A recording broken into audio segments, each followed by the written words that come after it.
Muy buenas tardes, queridos alumnos del grupo de segundo cuatrimestre de la licenciatura en Ciencias Pedagógicas. Es un gusto saludarles. Estamos en nuestra quinta sesión virtual, obviamente de trabajo de nuestra asignatura. Nos encontramos con la asignatura de Historia de la Educación 2 y el tema que vamos a trabajar el día de hoy es el campo de los métodos y de las teorías, los nuevos retos de la historia de la educación. Este es un tema sumamente interesante, me ha llamado mucho la atención porque cuando hemos estudiado y hemos dedicado tiempo de estudio a entender un poco las teorías de la educación, nos encontramos con unas perspectivas maravillosas, con unas situaciones de creatividad y de innovación del ser humano, preocupado por los estilos de aprendizaje, las cuestiones de aprendizaje, por cómo se pueden unificar criterios de aprendizaje para las personas, para la sociedad, cómo la humanidad responde a ciertas situaciones de una forma única, sin importar, pues obviamente su ubicación geográfica, su raza, sus creencias, su ideología. Hay aspectos elementales en donde el ser humano converge de una forma natural, el ser humano se adapta de una forma natural y las teorías y los métodos como tal buscan conjuntar estos elementos, buscan armonizarlos de una forma más sistemática para que esto pueda llevarse a cabo, pueda manejarse de una forma mucho más completa, mucho más dirigida. Y entonces surgen las teorías de la educación, surge el campo teórico, cómo la educación como ciencia en sí misma genera aplicaciones científicas y genera concepciones científicas. Y estas concepciones y aplicaciones científicas le van reforzando nuevamente el aspecto de la ciencia que es la educación. Es como una situación cíclica, ¿no? Cíclica. La ciencia se acerca a la educación como ciencia, regresa a la ciencia y se convierte en una mejor ciencia. Y el volver a los procesos científicos, el volver a las cuestiones de teoría científica o de aproximación a las teorías, la vuelve a convertir en una mejor ciencia. Eso es algo que podemos observar de nuestro tema de hoy. Y ustedes observan el título. Esto se ha convertido en los nuevos retos de la historia de la educación. Y entonces vamos a establecer de qué estamos hablando. Vamos a hablar de las condiciones de cualidad del método en las mentalidades pedagógicas. Existe una estrecha relación entre el método y conocimiento, entre método y ciencia, del mismo modo que hay relación de dependencia entre el método y la concepción previa que se tenga de la ciencia, entre la naturaleza de la realidad que se pretende conocer y el conocimiento que se pretenda conseguir. Por ello, la ciencia, a medida que avanza, va construyendo su método y el método se hace esencialmente abierto y progresivo, prescriptivo y regulador. Es patente la exigencia de que todo resultado obtenido no se considere un fin, sino una fuente de nuevas investigaciones. Durante la semana de trabajo, durante las actividades que nos esperan, nos vamos a ocupar de hablar de las teorías como tales, ¿sí? Todas esas teorías que han dado pie a la creación de nuevos métodos. Vamos a hablar acerca de Brunner, su aprendizaje o la cuestión de la teoría del aprendizaje por descubrimiento. Vamos a hablar acerca de el aprendizaje condicionado. Todas estas cuestiones que se traducen hasta el momento como en cómo generar momentos de crisis en la educación, ¿no? Obviamente en esta sesión nos vamos a ocupar de comprender la importancia de la teoría y de esas teorías, ya que enfocarnos en una teoría o en dos teorías como tales no podríamos abordar realmente la profundidad y la importancia de entender este apartado tan fundamental. Nos ocuparíamos de describir una teoría, y eso es lo que vamos a hacer en nuestro trabajo de investigación y que vamos a estar comentando durante toda la semana. Sobre eso vamos a trabajar. Y entonces, ¿con qué nos estamos encontrando? Hay que establecer que existe una relación entre método y conocimiento, entre método y ciencia. Esta triangulación nos da un espectro de conexión entre estos elementos sumamente fundamentales. Vamos a explicarlo por separado. Si nosotros analizamos la definición de método y nos abocamos a la definición de método, entonces vamos a llegar al punto de muy limitadamente establecer que pues el método es el proceso, procedimiento o punto o conexión de momentos que nos llevan a un fin determinado. Todas las definiciones en esa perspectiva o en ese punto resultan muy simplistas. Incluso definir el método científico pues también nos deja en un campo un tanto limitado. Los creativos, las mentalidades pedagógicas, que este es el punto más interesante de este momento de diálogo, las mentalidades pedagógicas han buscado que esto, trasladado a la educación, pues deje su simpleza, deje su sencillez y se convierte en un momento mucho más creativo, mucho más sistemático, mucho más desarrollado para poder comprender. Por ejemplo, recuerdo cuando estaba yo realizando mis estudios en esta especialidad y se me enseñó acerca de la evaluación. Todos tenemos una idea de qué es evaluar, cómo evaluar, qué se evalúa respecto de un alumno, respecto de un aprendizaje. Pero recuerdo una autora que en aquel momento estudiábamos y decía, qué difícil es saber lo que una persona sabe. Y efectivamente, es decir, se nos enseña mucho sobre la evaluación sumativa, la evaluación formativa, cómo elaborar criterios de evaluación, cómo generar criterios de evaluación respecto de algo que nosotros estamos trabajando. Pero, efectivamente, no podemos tener una certeza, no podemos tener una idea clara de lo que realmente esa persona sabe y cuántos de esos conocimientos le son prácticos y útiles para la vida. Lo que mencionaba John Dewey, la escuela es vida, no para la vida. Y entonces,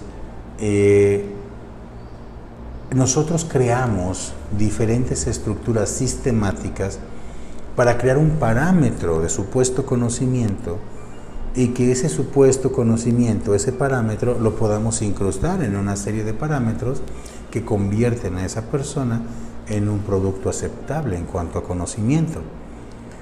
Y entonces, ese ejemplo, al hablar de evaluación, cómo convertimos algo tan propio del individuo, tan subjetivo, tan interno, incluso tan funcional para él, ¿sí? Nosotros lo trasladamos a una cuestión numerológica, a una cuestión de estadística, y de esa forma el sistema educativo crea un espectro de aceptación, crea un espectro de adaptabilidad a un sistema creado, y entonces califica a estas personas dentro de un rango aceptable, promedio o no calificado. Y entonces la educación formal ha tenido que ajustarse, ha tenido que crear ajustes, mejor dicho, en donde tiene que estandarizar las cosas, tiene que crear unos estándares para que pueda ser funcional y pueda manejarse una cuestión de funcionalidad. Pero no podemos dar por sentado No podemos creer o podemos dar por sentado que todo eso garantiza funcionalidad, ¿sí?, en la vida, o garantiza funcionalidad en un esquema determinado. Por eso es tan importante comprender la cuestión estructural y sistemática de la ciencia y los métodos dirigidos a la educación formal, ¿sí? En la semana pasada hablábamos sobre las cuestiones de la escuela nueva, la crisis de la escuela nueva, cómo se generan diferentes posturas respecto de, o diferentes escenarios educativos respecto de posturas ideológicas tan radicales, ¿no? Entonces, ahora tenemos aquí el estudio de la teoría y del método, que efectivamente nos ayuda a comprender por qué la educación tiene una estructura como tal, una estructura sistemática, una estructura evolutiva, progresista, en donde pues el alumno tiene que satisfacer ciertos requerimientos para que se considere que está apto o está listo para incorporarse a un nuevo nivel educativo. Y entonces la ciencia va desentrañando diferentes escenarios para crear nuevos niveles. Pero ¿qué es la teoría en la educación esencialmente? Vamos a ver. Dice, las teorías son ideas que explican por qué un conjunto de fenómenos del universo se comporta del modo en que lo hace. Las teorías abstraen a partir de los datos particulares de un tiempo y un lugar determinados. La teoría es una generalización y una abstracción separada de los casos particulares. La teoría de la educación tiene un papel específico en la pedagogía. Posee fundamentación epistemológica y ontológica para conocer el ámbito de educación que le incumbe. La teoría de la educación explica y fundamenta, pues, los conocimientos de educación y por qué esos conocimientos de educación se comportan del modo en que lo hacen. Esto es sumamente interesante porque me gusta mucho el concepto que se maneja acerca de mentalidad pedagógica. Creo que podemos establecer que tiene relación con las inteligencias en ese sentido. La mentalidad pedagógica es una mentalidad condicionada a tratar de interpretar estos fenómenos. Creo que obviamente toda la inercia o la dirección va dirigida al individuo, a la sociedad como tal. Dice que las teorías tienen una fundamentación epistemológica y ontológica. Como ya lo hemos estudiado, la epistemología y la ontología son propias del individuo, es decir, su ontología, su ser, como esta persona es un ser estructurado y asimila todas las cosas que se relacionan con su ser, externa y expresa lo que es su ser, y la cuestión de la epistemología, que es cómo esta persona formaliza el conocimiento, lo asimila, lo formaliza y lo comunica. Y entonces estas personas se han dirigido a explicar la educación, ¿sí?, a partir de o a través de momentos claves de su aprendizaje y de su experiencia educativa. Esto nos ayuda a comprender, en cierta forma, que todas estas personas, todos estos personajes que vamos a estudiar, que vamos a analizar, se han dedicado y han tratado de consagrar su vida, o consagraron su vida, muchos de ellos ya no están con nosotros, consagraron su vida a conectar el mundo con la educación, y que la educación sea ese parámetro, ese escenario, ese impulso que el ser humano necesita, o ese espacio que el ser humano necesita para pues crear mejores sociedades, crear mejores seres humanos. Y nos dice que la teoría de la educación explica y fundamenta pues los conocimientos de educación y por qué esos conocimientos de educación se comportan del modo en que lo hacen. En estos temas, evidentemente, nos tenemos que conectar con muchas situaciones que usualmente no trabajamos en nuestro desarrollo de investigación, porque obviamente nos vamos a conceptos educativos, método, pedagogía, didáctica, pero aquí las teorías ya involucran mucho de la cuestión del ser humano, su naturaleza, su fisiología, ¿sí? Por ejemplo, en este momento viene a mi mente cómo se han trabajado desde la educación la cuestión fisiológica del ser humano para su respuesta a diferentes exigencias de la vida y diferentes escenarios. Esto es importantísimo. ¿Por qué? ¿Por qué es tan importante? Bueno, porque el ser humano es una condición fisiológica, neuronal, emocional, sentimental, y muchas de sus respuestas y muchos de sus acondicionamientos, aspectos educativos esenciales, se relacionan con ello, ¿no? Se relacionan con esta gama de situaciones en donde la educación tiene que dejar entrar muchos factores importantes analizados desde la perspectiva científica y que convierten a la educación en ciencia. Cuando yo estudié estos temas en mi preparación profesional, cuando me fueron enseñados, lo primero que yo traté de comprender es por qué era tan determinante la teoría, por qué era tan importante la teoría. No comprender de primer momento las teorías como tales, ¿sí? Cuestiones del andamiaje que manejaba Vygotsky, los estadios de Piaget, las cuestiones estructurales que han dado pie a la orientación y a la teoría que ahora desarrollamos. Lo más importante para mí era comprender por qué la teoría juega un papel fundamental en toda esta gama de situaciones y escenarios educativos, por qué se generan y se siguen generando nuevas teorías. ¿Sí? En este momento contamos con muchos estudiosos de la educación, están generando nuevos escenarios, están generando nuevas formas de crear educación, de crear impacto educativo, y basta escucharlos un momento y leer un poco acerca de ellos para poder comprender por qué ahora se están tomando en cuenta tantos aportes de mentalidad pedagógica, tantos escenarios. Por ejemplo, ahorita está tomando mucha fuerza, y no es de ahorita, es una cuestión ya de años atrás, pero está tomando mucha fuerza esta situación del pensamiento crítico, el pensamiento lateral, cómo ayuda. Y evidentemente aquí tenemos un ejemplo perfecto. ¿Por qué?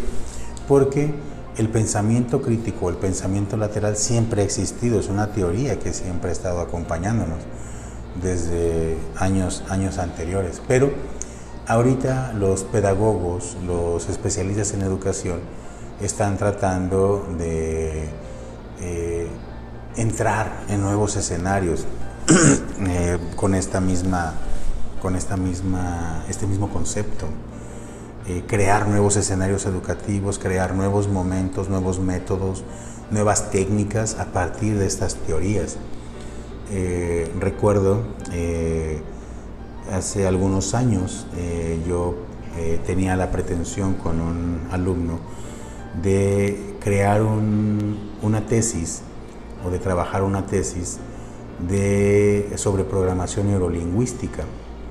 Este alumno quería trabajar un tema de programación neurolingüística en su tesis, y entonces al estudiar la teoría pues encontramos que no era un apartado científico reconocido, que no tenía aceptación, y hasta el momento existe mucha discusión. No nos debe extrañar, no nos debe causar extrañeza que en algún momento apartados como estos ya formen parte de ciencias reconocidas o de espacios científicos reconocidos. Y en ese momento, con este alumno, cuestionamos el fundamento científico de la investigación y entonces llegamos a la conclusión de que por la no aceptación de su fundamento como científico, pues entonces habría que adaptarnos a nuevos rumbos de conocimiento. Tuvimos que cambiar un poco el escenario, la estructura de investigación, el objeto de estudio, precisamente porque evidentemente teníamos que cumplir con el rigor, la cuestión de suficiencia técnica, el rigor científico de la investigación. Y entonces la educación va avanzando en ese sentido, se va generando nuevos espacios. Eso fue hace un tiempo. Dentro de un tiempo, pues probablemente estos conceptos logren acreditarse como tal. Entonces, incluso en todas las ciencias hay situaciones o hay escenarios que tienen que ir evolucionando y que tienen que ser aceptados, ¿no? En ese sentido, tienen que irse documentando en este espacio. Ahorita recuerdo, por ejemplo, cuando he trabajado con psicología, los alumnos de psicología también pretenden muchas veces trabajar con conceptos que todavía no están del todo reconocidos como situaciones relacionadas a la psicología, pero que ellos ya los visualizan y los pretenden estudiar. Nos encontrábamos por ahí con ciertas situaciones o escenarios psicológicos en el trabajo con nuestros alumnos, en donde estos conceptos que ellos pretenden incorporar a sus investigaciones, a sus proyectos, pues todavía no están reconocidos como parte de la ciencia de la psicología. Todavía no están reconocidos por las asociaciones psicológicas. En derecho por igual. Tenemos conceptos y conceptualizaciones nuevas que todavía no forman parte de los espacios jurídicos tradicionales o de los conceptos jurídicos tradicionales. Entonces esto es bien importante comprenderlo. Por eso ahora vamos a hablar acerca de la cuestión de la teoría y el docente. Sí. Como pensadores de los fenómenos educativos, deseamos tener un conocimiento teórico apropiado para comprender y gobernar el complejo y concreto campo de la educación. Los esfuerzos por definir de modo preciso e inequívoco la educación han sido muchos. Sin embargo, la complejidad de la tarea y las dificultades intrínsecas y extrínsecas de la misma parece que han sido superiores. El aspecto educativo como tal tiene un momento sumamente interesante de obtener conocimientos teóricos apropiados, desarrollarlos bajo una situación de trabajo científico, ¿sí? De procedimiento científico. Hay mucha gente esforzándose por tratar de hacer de esto algo más significativo. Tenemos situaciones que no contribuyen mucho a que el docente pueda conectarse de forma inmediata con la teoría, porque tenemos ahora una gran gama de factores o influencias, redes sociales, tecnologías o las cuestiones de tecnologías de la información, que todo esto aplicado a la educación pues nos aleja un poco de ello. Por ejemplo, ahorita viene a mi mente un artículo publicado por uno de mis maestros en materia educativa, en donde hace referencia a el problema que genera la inmediatez de la información en cuanto a satisfacer búsquedas o información que los estudiantes buscan y que obtienen de manera inmediata, y no hay un ejercicio reflexivo. Ahorita se está trabajando mucho sobre eso, porque efectivamente ustedes, todos nosotros vamos, buscamos, tecleamos aquí la computadora y encontramos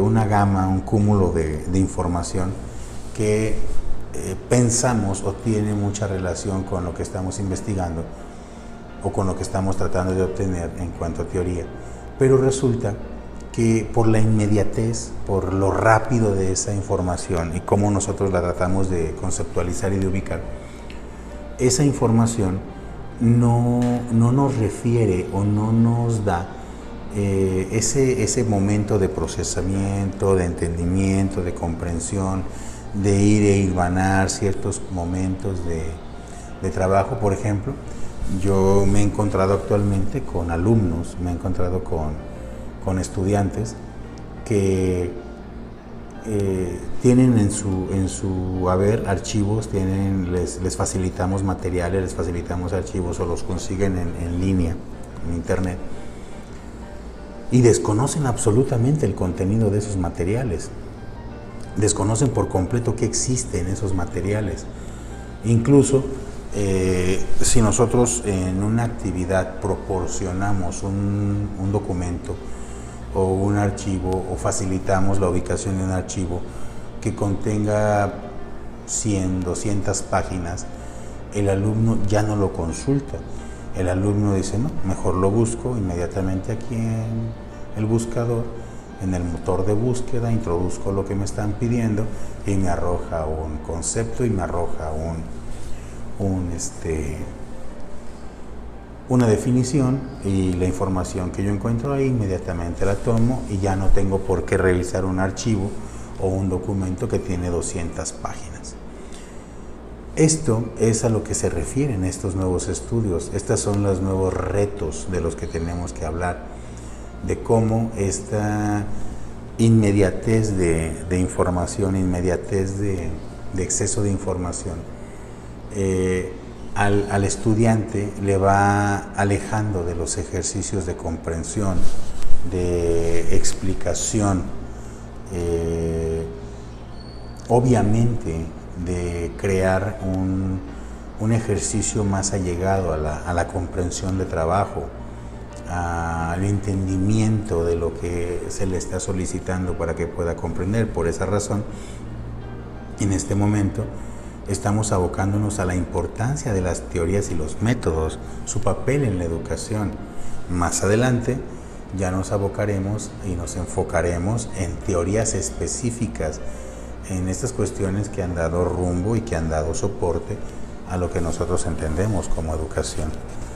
Y entonces, sí, llegamos al punto de la educación y la teoría de la educación. Para que nosotros demos una buena teoría de la educación que explique por qué un conjunto de fenómenos en educación se comporta del modo en que lo hacen, necesitamos en primer lugar aclarar las ideas y los conceptos sobre lo que es la educación y lo que es la teoría de la educación. En conclusión, antes de ofrecer educación, teoría de la educación, la debemos pensar e investigar. Si conseguimos esto, podremos establecer unos parámetros claros acerca del conocimiento de la educación para hoy día y construir conceptos con significación intrínseca al ámbito de la educación. ¿Qué significa esto? Este apartado es bien interesante porque ¿qué sucede alrededor de ello?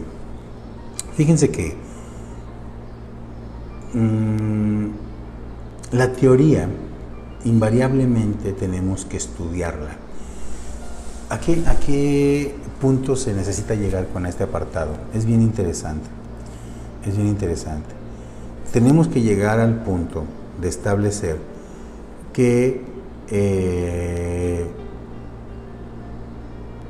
cuando ustedes trabajan proyectos, cuando ustedes desarrollan proyectos y ustedes trabajan apartados o referentes teóricos y cuando llegan a la tesis incluso, no encontramos en estos apartados, no encontramos realmente una comprensión teórica de lo que están abordando. Es decir, ¿de dónde se desprende todo lo que ustedes están tratando de manejar en este punto? Y el alumno no logra conectar un momento de referencia, un momento teórico con lo que nos está planteando. Lo voy a simplificar. El alumno ya no se ocupa de conocer las teorías, ya no las estudia, las toma. Por ejemplo, hay por ahí alguna materia que lo obligue a leer un poco acerca de las teorías, investiga un poquito acerca de Vygotsky, investiga un poquito acerca de Piaget, investiga de Brunner, investiga de Freire, pone ciertos conceptos, los relaciona y dice: ahí está, eso es la teoría en la educación. Y después estudia los métodos, ¿no? Ve los métodos, aquí están las características del método Montessori, aquí está la escuela nueva de John Dewey, aquí está el método libre de improvisación, los 7 pasos del método libre de improvisación, y los conecta, ¿no? Y entonces el alumno piensa que de esa forma está estudiando la teoría, pero no se da a la tarea, no se da el momento de realmente profundizar sobre esos conocimientos, de realmente ubicar cosas elementales y trascendentales de esos elementos, de esas clases, de esos referentes, ¿no? de toda esa información. Yo me imagino que, por ejemplo,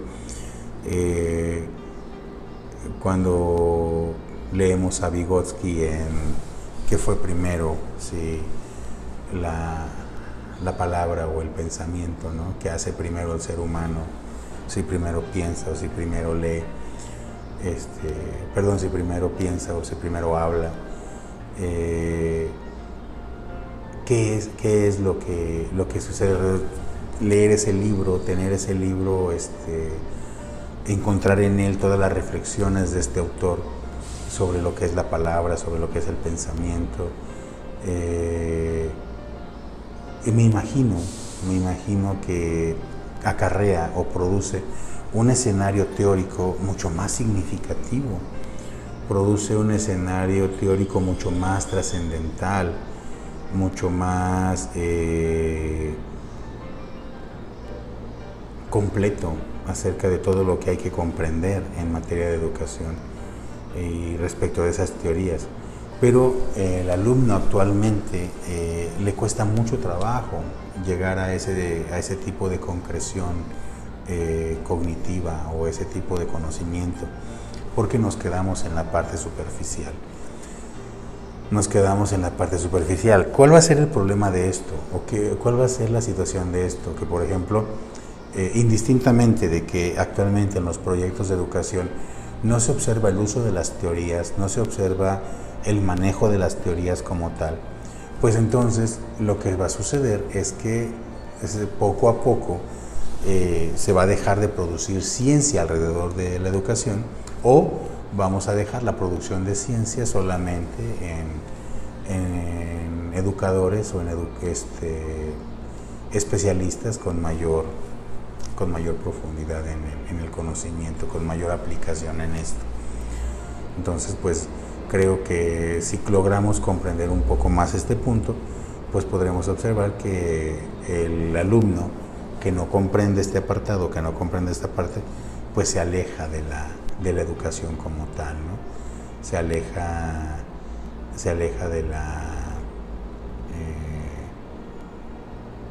de los escenarios educativos en los que puede hacer ciencia. A eso nos referimos. Y entonces hablamos de los criterios de las corrientes de la mentalidad pedagógica. Número 1 es la consideración de la educación como objeto de estudio. Número 2, el conocimiento que debe obtenerse para saber educación. Número 3, el modo de resolver el acto de intervención. Número 4, la posibilidad de construir ciencia de la educación. Estos pasos, estos criterios son elementales, me gustó retomarlos en este apartado, para poder hablar acerca de que la educación como objeto de estudio puede participar en todos los procedimientos investigativos y de ciencia que se puedan trabajar. Número 2, el conocimiento que debe obtenerse para saber educación. Obviamente aquí es el punto al que yo me refería.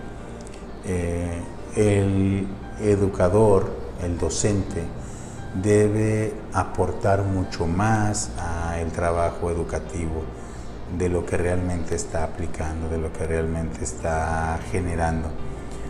Obviamente asumiendo que no todos los docentes o todos los educadores dedican el mismo tiempo de preparación para su trabajo.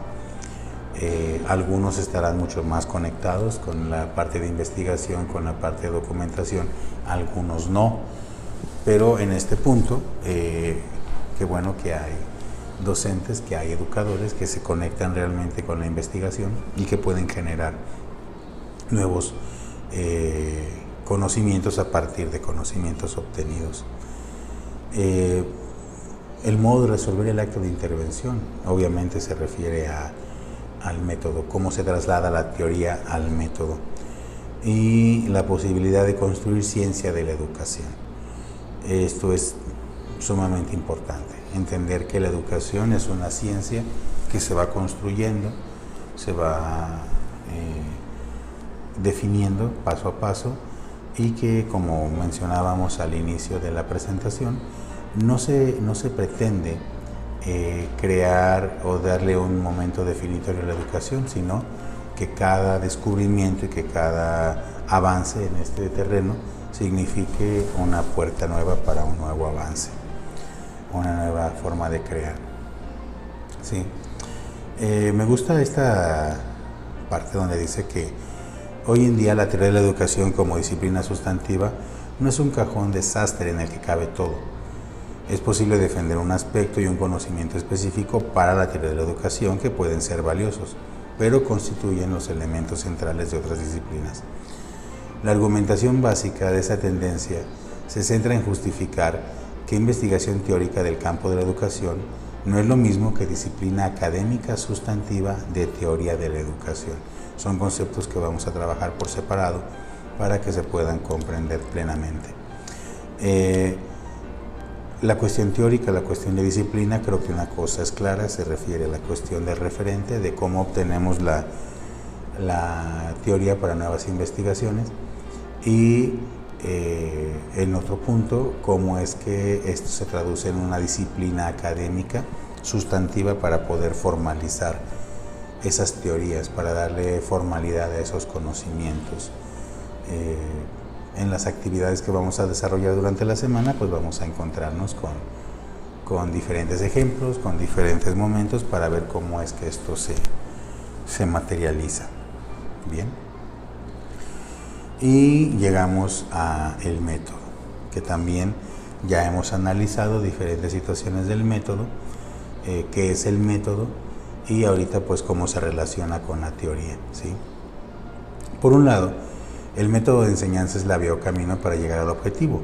Por otro lado, el método expresa la secuencia de acciones, actividades y operaciones del profesor para transmitir un contenido de enseñanza. También el método de enseñanza atiende la organización interna del proceso de enseñanza, por lo que se infiere que esta organización interna se expresa dentro de determinada forma académica de organización, que a su vez atiende la organización externa del proceso. Hemos analizado diferentes variables del método, diferentes variantes en cuanto a autores, personajes, cómo se bosquejaban diferentes formas del método o diferentes métodos, porque vaya, dicho sea de paso, tenemos métodos que se han adaptado o que se han llevado a cabo de una forma diferente, ¿no? Por ejemplo, ahorita viene a mi mente cuando yo estaba documentando esto, y hace algunos años que yo estaba desarrollando estudios sobre métodos, me encontraba con una teoría que me causaba cierta, no sé, confusión, porque decía que había un método que se llamaba aprendizaje basado en proyectos, ABP, y un método que se llamaba aprendizaje por proyectos, APP. Y entonces esencialmente parecía que estábamos hablando de lo mismo, pero los teóricos tratan de establecer ciertas diferencias, ¿no? Establecer ciertas diferencias son en un ABP y en un APP. O sea, un aprendizaje basado en proyectos y un aprendizaje por proyectos. Entonces, ahí es donde ya surgen diferentes formas de entender una teoría y trasladarla a un método, y cómo adquiere ciertas variaciones, ¿no? Entonces, vamos a analizarlo paso a paso para que esto pueda llevarse a cabo de una mejor manera y lo podamos entender completamente, ya sobre cómo concluimos estas derivaciones. Y entonces, el método adopta esta naturaleza, ¿no? Y pues los métodos, obviamente, vamos a hablar de sus fines. La naturaleza de la forma académica de organización se expresa a través de los métodos de enseñanza, que constituyen la secuencia de acciones, operaciones o actividades que la distinguen de otros componentes operacionales del proceso de enseñanza. Ustedes ya están muy familiarizados con un método que es el aprendizaje basado en proyectos, están muy conectados ya con esa dinámica, con ese método de enseñanza. Y entonces aquí vamos a ubicarnos en el método que conocemos, vamos a contrastarlo con otros métodos y vamos a elaborar puntos conclusivos. Por el momento es la sesión de este día. Les deseo una semana de éxito. Nos vamos a seguir comunicando por nuestras plataformas correspondientes y ha sido un placer saludarles.